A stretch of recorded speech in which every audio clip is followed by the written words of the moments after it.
네, 안녕하세요.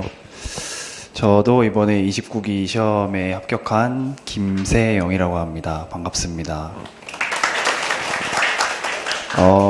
저는 이제 운이 좋게도 이번에 전체 수석으로 합격을 하게 됐고, 저도 저기 최시훈 평가사님처럼 전자간부에서 확인을 하고 합격한 것만으로도 너무 좋아서 잠은 잘 잤어요. 일단 잠은 잘 잤는데 아침에 일어나서 성적을 확인해 보니까 제가 이제 전체 수석이더라고요. 저는 뭐 이제 과목별로 수석을 점수를 받은 건 없는데 전체적으로 점수가 좀 좋아서 수석을 하게 됐습니다. 저는 전반적으로 좀 과목별로 제가 공부한 것들을 잠깐 복기를 했어요. 그래서 그거를 좀 여러분들께 말씀드리고 도움이 됐으면 좋겠습니다. 일단 첫 번째로 실무는 좀 더 공통적인 걸 말씀드리면 실강을 들어야 되냐 인터넷 강의를 들어야 되냐 이런 부분은 본인한테 맞으시는 부분을 들으시면 될 것 같아요. 뭐 하물며 스터디도 그 온라인 첨삭이 요즘엔 다 되니까 그런 부분들은 좀 합리적으로 다 판단하셔서 활용하셨으면 좋겠습니다. 어느 게 더 좋고 나쁘고는 없는 것 같아요. 그리고 실무부터 제가 말씀을 드릴게요. 실무는 저는 유도훈 평가사님 강의를 처음부터 끝까지 쭉 들었고 스터디도 계속 쭉 들었고요. 책을 여러 책을 보지 않았어요.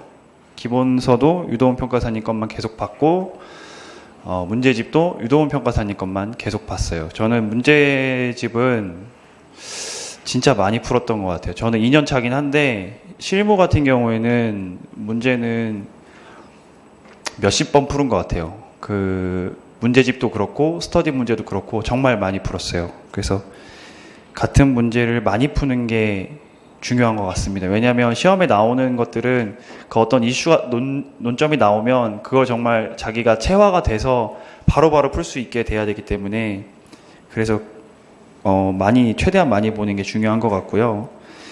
많이 보실 때는 저는 뭐 계산기를 다 두드려서 답을 내는 것도 중요하지만 문제 분석 많이 해보시고 그 다음에 목차를 많이 잡아보시고 그게 중요한 것 같습니다.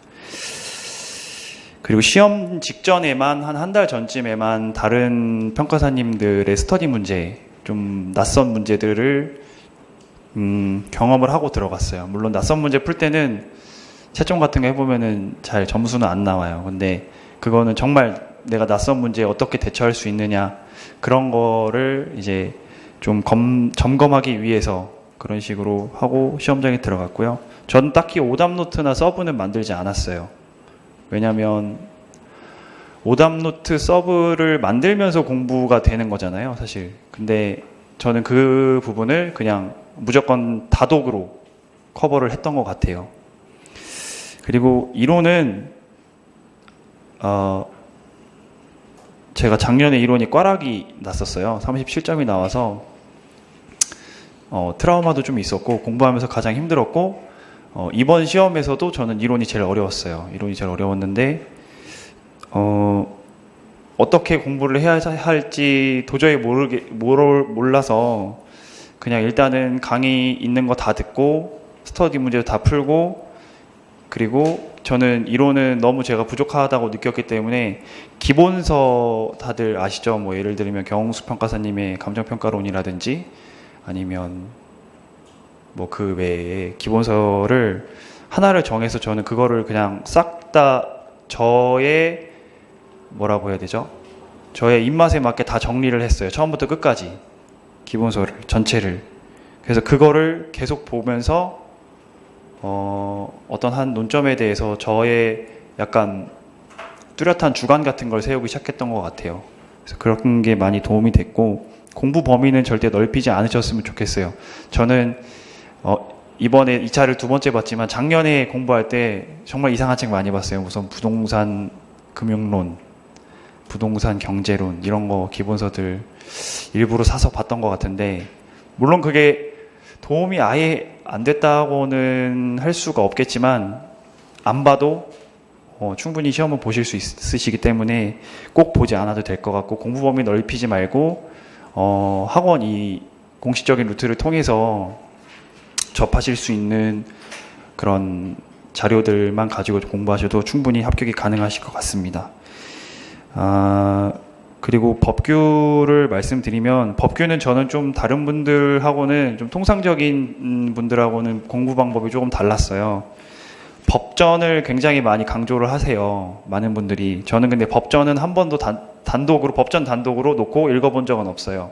읽어본 적 없고, 대신 저는 기본서라든지 문제라든지 이런 거를 풀면서 법조문이 나오면 그 부분을, 법조문을 그냥 찾아서 보는 식으로만 했었고, 그리고 저는 이론도 마찬가지고 법규도 저는 제가 서브를 만들었었어요. 서브를 만들어서 그 서브에 뭐 기본 내용이 있으면 관련된 조문들이 있잖아요. 그 조문을 다 적었어요. 적어서 아마 기본 이론과 관련된 조문이 있으면 그냥 그 제 서브만 보면은 다 법전을 보는 것과 같은 효과가 나도록 그렇게 제가 정리를 해서 그거를 저는 많이 반복을 해서 봤습니다. 그리고 판례 암기는 이제는 필수인 것 같아요. 뭐 판례는 무시할 수가 없는 것 같습니다. 강정훈 평가사님도 매년 강조하시지만 뭐 판례 외에 다른 부분들은 우리가 답안지를 쓰는 데 있어서 그냥 방향을 잡고 야, 나 이거 이 정도는 알고 있다 이렇게 그냥 표현을 하는 거에 불과하지만, 판례는 정말 그 문제의 답이라서 그 답을 알고 있느냐 없느냐가 굉장히 큰 이제 차별점이 될 것 같습니다. 그래서 판례 암기는 필수일 것 같고요. 마지막으로 스터디에 대해서 말씀을 드리면, 스터디의 무용론 뭐 관련해서 말이 많은데 그 무용론 자체가 굉장히 무용한 것 같아요. 스터디는 그냥 다 하시면 좋을 것 같습니다. 저는 스터디를 어떻게 생각을 했냐면, 스터디는 이제 약간 수험 기간을 굉장히 좀 긴장감을 놓치지 않을 수 있게 도와주는 수단으로 저는 봤고, 그리고 스터디를 지금 연기 이제 마치셨지만, 글쎄요, 저는 작년에 이제 1기부터 시험 떨어지고 1기부터 들어와서 했는데, 1기에는 되게 많은 분들이 솔직히 말씀드리면 이론이랑 법규는 굉장히 그냥 대충 쓰고 아는 내용이면 그냥 나가시는 분들도 있으셨는데, 저는 그렇게 하지 않았고 1기부터 4기까지 저는 문제는 정말 열심히 다 풀었어요. 그래서 내가 돈 내고 시간 들여서 와서 하는 건데 그렇게 답안지도 안 쓰고 가면 너무 아까운 것 같고, 또 저는 답안지 작성하는 연습을 스터디 빼고는 안 했어요. 이론 법규는. 그래서 스터디를 충분히 본인 스스로도 좀 활용을 하셨으면 좋겠습니다. 그리고 저는 굉장히 조금 뭐라고 해야 될까, 고지식한 사람인데요. 공부를 하기로 마음을 먹으셨으면 글쎄요, 뭐 이런저런 이야기를 들으시겠지만 그냥 그런 거 신경 안 쓰시고 내가 하는 이 자격증에 대해서 자긍심이라고 해야 될까요? 자부심이라고 해야 될까요? 이런 거를 가지시고 그냥 하셨으면 좋겠어요. 뭐 남이 뭐라고 하든지 간에 그게 가장 중요한 것 같아요. 그러니까 수험 공부를 하면서 자기가 뭔가 계속 공부를 할 수 있는 동기부여 되는 게 가장 중요한데, 저는 그게 제일 필요하다고 생각하고, 시험은 공부한 거에서 다 나와요. 막 모르는 게 나오지는 않고, 물론 이제 공부를 열심히 하셨으면, 그러니까 너무 걱정하지 마시고 공부하시면서도 본인만의 뭐 어떤 스트레스 해소 방안이라든가 아니면 나는 뭐 일주일에 한 번은 꼭 쉬어야겠다 이런 거는 꼭 정하셔서 스트레스 관리도 꼭 하시고 건강 관리도 굉장히 중요한 것 같습니다. 저는 매일 운동했어요. 매일 헬스장을 1시간에서 1시간 반 정도 그렇게 운동을 꼭 했던 것 같습니다. 그래서 그것도 굉장히 중요하고, 네, 이 정도로만 말씀을 드리고 마치도록 하겠습니다. 감사합니다.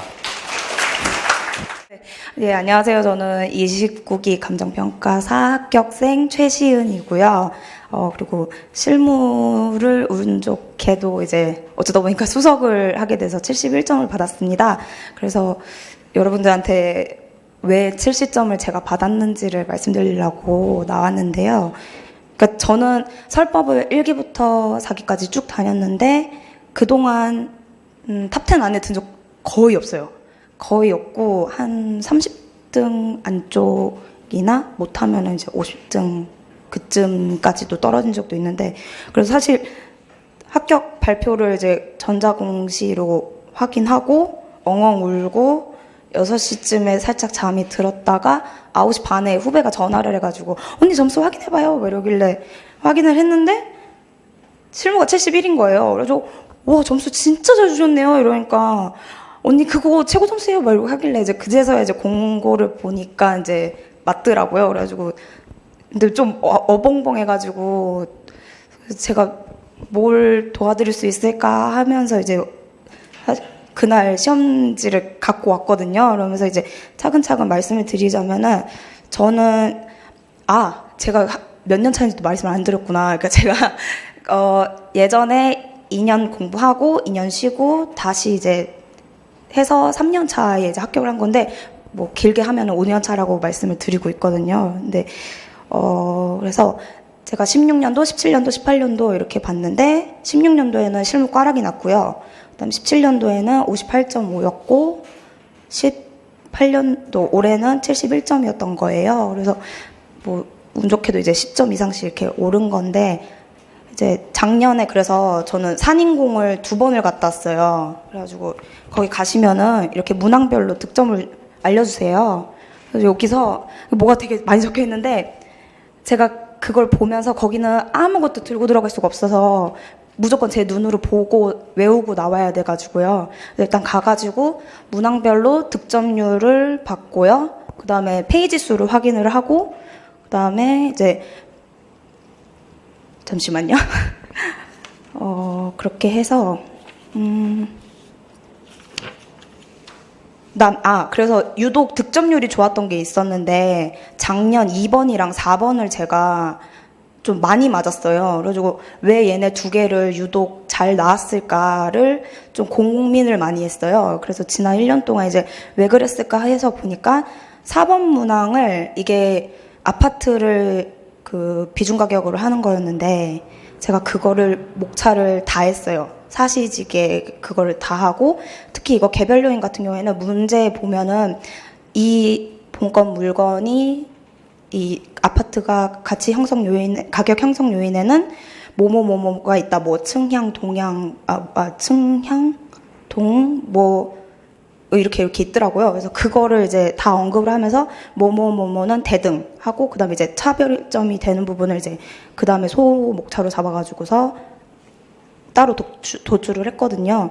그래서 아마 이게 10점 만점이었는데 7.5점을 맞았던 것 같아요. 그래가지고 그렇게 됐고 2번 문항이 오연부동산이었는데 이것도 30점 만점이었는데 22점을 맞았거든요. 그래서 왜 맞았을까 그거를 이제 좀 고민을 해보니까 이거를 제가 또 목차를 또 많이 잡아가지고 저는 근데 배점 이 페이지 수를 별로 고민을 안 해서 그래가지고 많이 잡은 게 도움이 됐을까 싶었는데 1번이 미지급 용지가 나왔었는데 제가 그거 다 틀렸거든요. 근데도 점수가 19점이에요. 그러니까 50점 가까이는 맞았다는 거니까 50% 가까이는 그래서 왜 그럴까 하니까 제가 그 미지급 용지를 하면서 법조문 명시를 하고 그다음에 내가 왜 그거를 그렇게 판단했는지를 다 적었어요.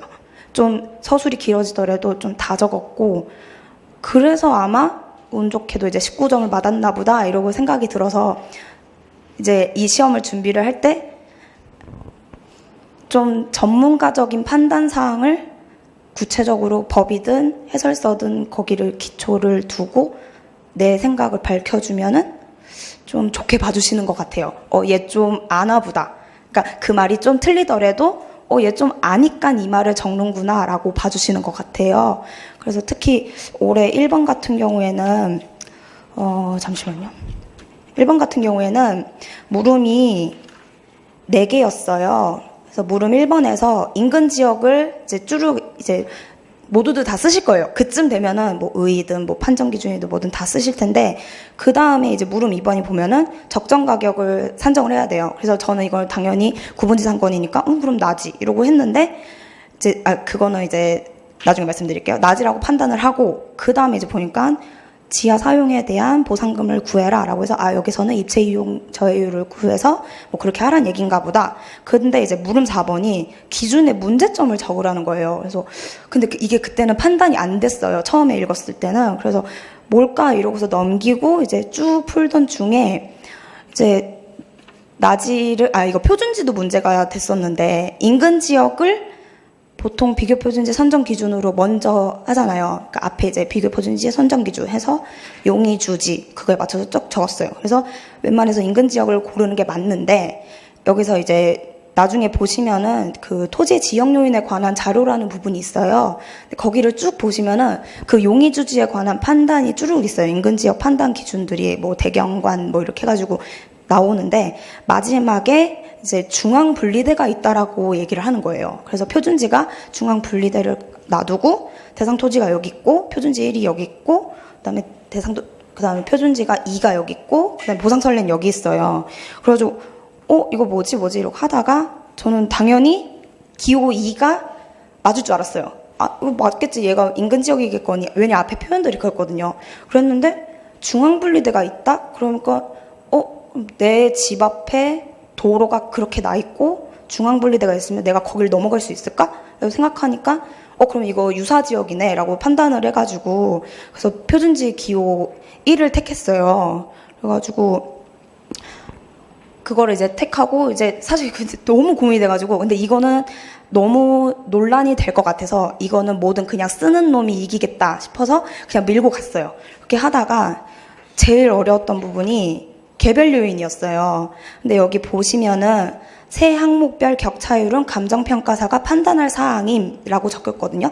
이게 봤을 때 이건 니들이 알아서 해라고 하는 것 같더라고요. 그러니까 개별 요인 비교치가 자료가 안 나와 있거든요. 그래가지고 그럼 이거 어떡하지 하면서 이제 쭈루루 이제 기준별로 이렇게 비교할 수 있는 수치들이 나와 있어서 그럼 이거 뭐 어느 게 우세, 어느 게 열세, 뭐 대등 뭐 이렇게 표시를 쭉 하고 하려고 했는데 버릇대로 가접, 환, 핵행기 요걸로 딱 가고 있었던 거예요. 근데 생각을 해보니까 이거 임야잖아요. 그러니까 근데 임야가 다르거든요. 그래서 그거를 마지막 주에 봤던 기억이 있어가지고 근데 분명히 4개인데 3개밖에 기억이 안 나는 거예요. 그래가지고 3개는 확실한데 이 나머지 하나가 뭘까 하면서 뭘 적을까 말까 하다가 그거를 적었는지 안 적었는지 기억이 안 나요. 그래서 나중에 확인을 하고 수기를 제대로 올려드릴게요. 그래서 일단은 그래가지고 그 임야 지대에 맞춰서 개별 요인치를 목차로 잡고 이제 각각 판단을 이제 한 거죠. 그리고 앞에 저는 그거 했어요. 처리 방침해서 왜냐면 여기 비교치가 전혀 없으니까 대등인 경우 100, 그다음에 우세인 경우 105였는지 110이었는지 모르겠는데 아무튼 그렇게 두고 열세인 경우에는 뭐 95 아니면 90 이렇게 났을 거예요. 아마 둘의 그 간격을 똑같이 해가지고 그렇게 하고 조건별로는 상승식, 그다음에 세 항목별로는 총화식으로 한다. 그렇게 적고 그다음에 이제 아래서 이제 각 그걸로 이제 조건별로 목차 다시 따고 그 안에서 이제 항목별로는 더하고 그다음에 산출하고 더하고 산출하고 해서 마지막에 요게 앞에 애들을 다 곱해서 개별 요인치를 구했어요. 그래서 아마 이게 좀 이 문제 1번에서의 노다지였을 것 같아요. 그래서 이거를 좀 좋게 봐주신 것 같아요. 그러니까 사실 틀렸을 거예요. 아마 100% 틀렸을 텐데 이거를 좋게 봐주신 게 그래도 얘가 이게 이 물건에 맞춰서 가치 형성 요인이 이렇게 되니까 지가 판단을 이렇게 해서 산출을 했네 라고 해서 좋게 봐주신 것 같아요. 그래가지고 그거를 했고요. 이제 마지막에 그 감가율에 관련된 부분이 있는데 이게 그러니까 토지가 위에가 이렇게 있고 이 아래 지나가는 건데 이 토지 자체가 선화지라서 생기는 시장성 감가를 반영을 할까 말까를 고민하던 타이밍이었어요. 그래서 이 나지 상정을 해서 아싸리 이 감가율을 빼고 그것만 구할까 아니면 이 시장성을 반영을 할까? 그게 한참 고민이 되던 중에 그래서 문제 1번을 다시 봤어요. 그러고 나니까 물음 4번에 이렇게 보상권을 감정평가하는 기준의 문제점이라고 나오는 거예요. 그래서 이 문제점이라는 게 이중감가를 말하는 건가 보다. 그래가지고 저는 그거를 시장성 감가를 반영을 하고 그렇게 해서 토지 가격을 구했고 그 다음에 이제 물음 3번에서 입체 이용 저해율 그거 하고 그 다음에 물음 4번에서 이런 문제로 인해서 시장성 감가가 반영된 상태에서 또 보상금을 퍼센테이지를 해가지고 보상금을 산정하기 때문에 결과적으로 소유자의 재산권이 정확하게 이렇게 보호라고 했나? 그러니까 가치가 이중 감가될 우려가 있어 뭐 이렇게 적었던 것 같아요. 뭐 해가지고 그래서 아마 이게 좋게 봐주셨던 부분인 것 같아요. 그래가지고 그것도 그랬고요. 그다음에 문제 2번 같은 경우에는 임대료 감정평가는 임대사례 비교법이 원칙인데 물음 1번의 적산법을 먼저 물어봐요.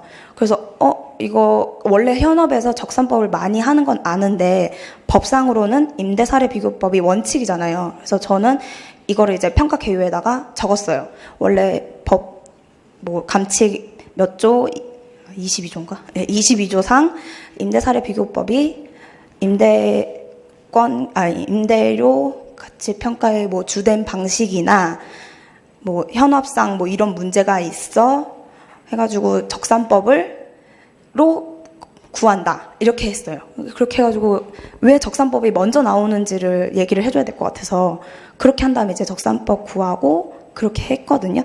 그래서 어쩌면은 그걸 잘 봐주신 걸까? 그러니까 왜냐면 이게 물음 순서가 조금 꼬였다고 느낄 수도 있는데 그러니까 아마 몰랐으면은 그냥 적산법 풀고 그냥 임대사례 비교법 풀고 했을 텐데 왜 적산법을 먼저 물었는지를 한번 생각을 해보면은 원칙과 예외니까 왜 이렇게 됐을까를 좀 생각을 해보고 문제에 맞춰서 이분이 뭘 묻고 싶으신지를 저는 좀 적었던 것 같아요. 모르겠어요. 근데 만나서 좀 여쭤봐야 될 것 같은데 그러고 이제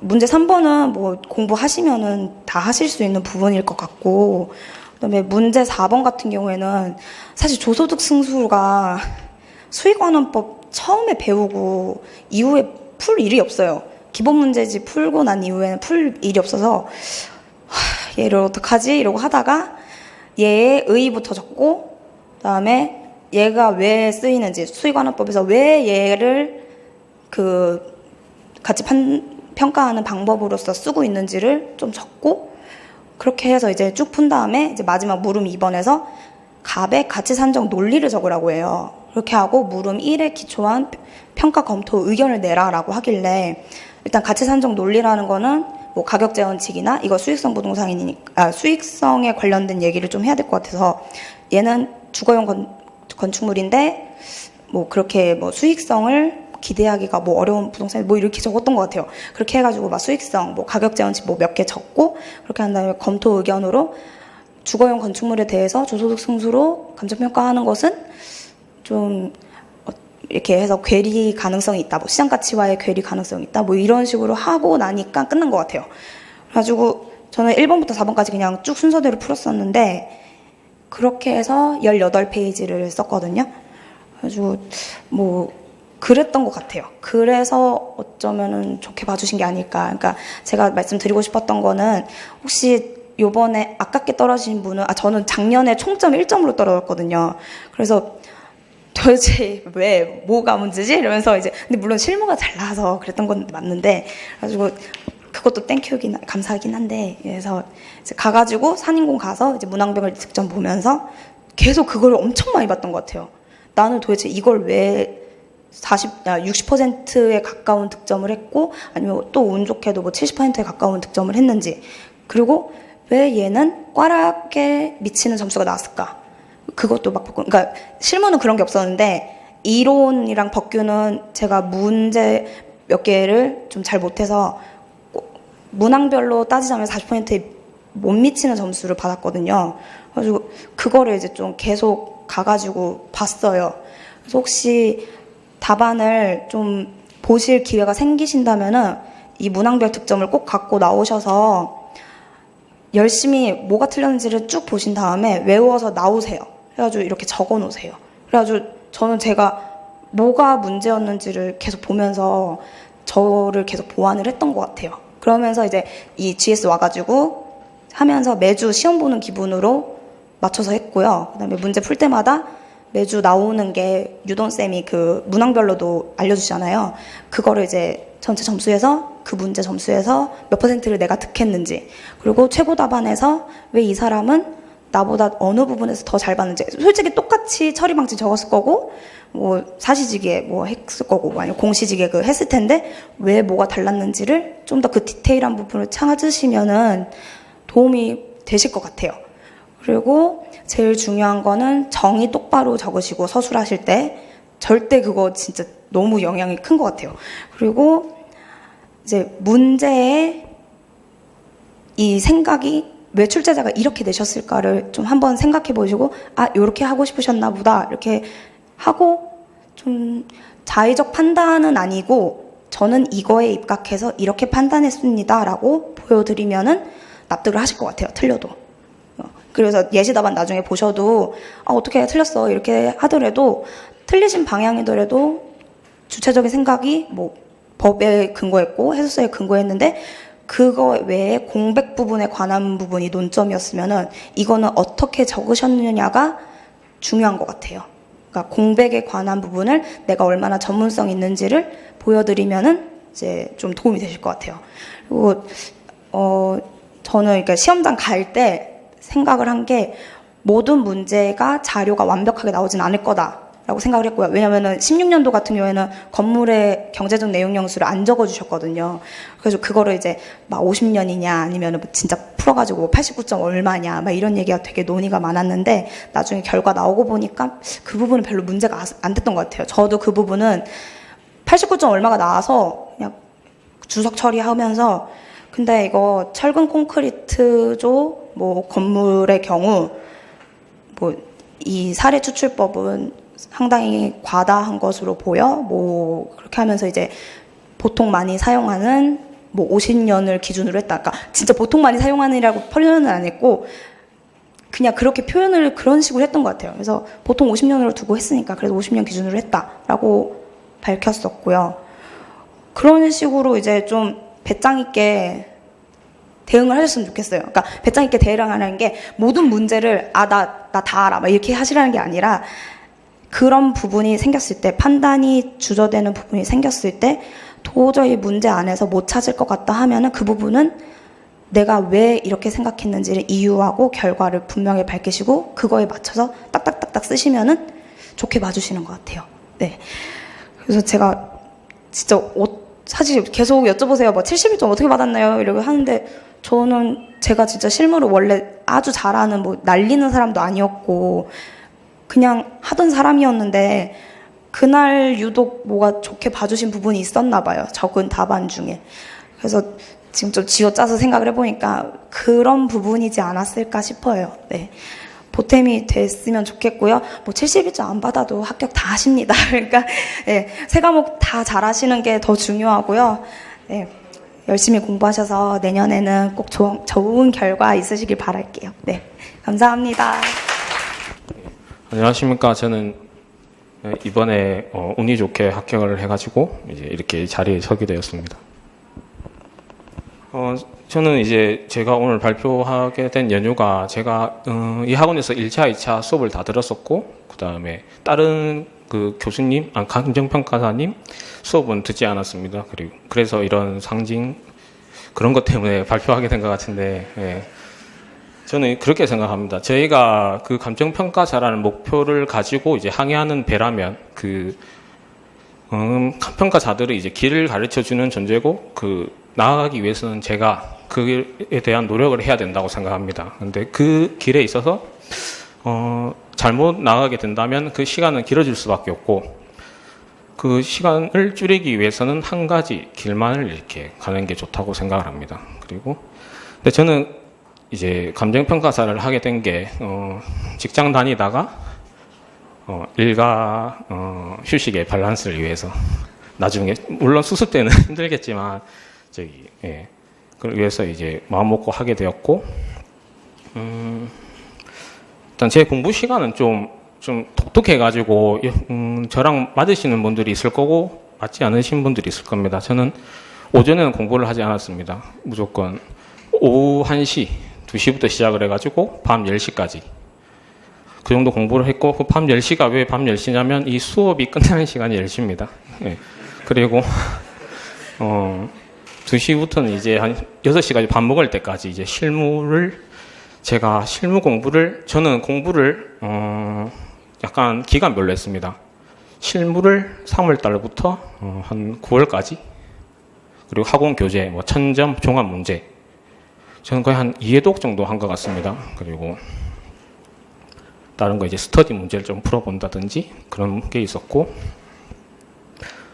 하루에 제일 많이 풀었던 게 한 200점, 300점이었고, 작게 풀 때는 50점 더 풀 때가 있었습니다. 그리고 이제 9월달 정도 되니까 약간 점수가 안정돼서 이제 법규로 넘어갔습니다. 그리고 네. 아직 이제 제가 봤을 때 이제 그 저희 강정훈 평가사님 수업만 제가 들었었는데, 저도 일단 실무도 유도훈 평가사님 그것만 들었습니다. 그리고 이제 법규는 아마 그게 중요하다 생각합니다. 이제 그 반복을 워낙 많이 해주시니까 그 기본, 그 다음에 종합 문제, 그 다음에 판례, 기출. 그 듣다 보면 어느샌가 이제 딱 문제를 보고 그러면은 강정훈 평가사님 말씀해 주셨던 게 하나씩 하나씩 떠올리실 겁니다. 그리고 그걸 이제 문제에 잘 녹여내면 된다 생각하고, 근데 처음에 어려울 테지만 이제 하다 보면 되실 겁니다. 그리고 이제 저는 이론은 1월달, 2월달부터 시작을 했습니다. 제가 근데 약간 전공이 도시 쪽이라서 약간 그런 건 있지만, 그렇게 해가지고 기본서, 그다음에 실무 기준 해설서 이렇게 봤습니다. 그리고 이제 내가 마지막으로 말하고 싶은 거는 컨디션 조절인데, 저는 그 밤을 새고 갔습니다. 잠이 안 와가지고 불면증 걸려서. 그래가지고 근데 그 중에서도 이제 손이 기억하는 공부 많이 들어보셨을 겁니다. 네. 약간 그걸 해서 이제 이러면서 몽롱한 상태에서도 이제 손이 움직였습니다. 예. 그래서 이제 어떻게 운이 좋게 붙어가지고 잘 된 것 같고, 그리고 제가 이 말을 하게 된 이유가 혹시 내가 불면증 걸려서 잠을 못 잤다, 아니면 얼마 못 잔다 이러더라도 가서 시험을 치시고 자기가 배우고 배웠던 걸 다 쏟아내시면 좋겠습니다. 네, 감사합니다. 네, 안녕하세요. 사실 이 자리에 서게 돼서 되게 부끄럽네요. 저는 저에게 맞는 공부 방법이기 때문에 사실 안 맞으시는 분도 있기 때문에 그냥 가볍게 들어주세요. 작년 3월부터 이제 2차를 시작하게 됐어요. 그래서 기본 강의를 그때 들었는데, 제가 사실 제 공부 방법이 기본 강의를 들으면 모르잖아요. 그거에 대해서 알려고 하기보다는 다음 문제 풀 때 그때 다시 공부하자는 마음으로 그냥 가볍게만 들었어요. 그래서 작년 3월부터 7월까지는 기본 강의 위주로 듣고, 그냥 그래서 순 공부 시간이 하루에 3-4시간도 안 됐던 것 같아요. 그냥 뭘 공부하는지만 알자 이렇게 했던 것 같고, 8월부터 열심히 공부했어요. 진짜 8월부터 2월까지 정한 게, 실무는 그 S풀 종합 문제로 잡고, 이론은 기출 문제를 잡고, 법규는 이제 시중에 있는 스터디 단과 문제 1600점 그래 해가지고 그것만 계속 돌렸어요. 그래서 실무 S풀 종합 문제 같은 경우는 5번 정도를 풀었고, 보상이랑 제가 보상을 못하고 유형별을 못해서 그건 한 3-4번 정도 더 풀었던 것 같아요. 그렇게 했는데 이제 문제집이 너덜너덜해지잖아요. 그래서 첫 3번까지는 그냥 답지를 베낀다는 생각으로 외우고, 나머지 때는 그냥 새로운 문제집을 사기도 하고 PDF로 해가지고 하기도 해가지고 그렇게 풀었습니다. 그리고 이론은 이제 기출만 20회 정도를 계속 돌렸고요.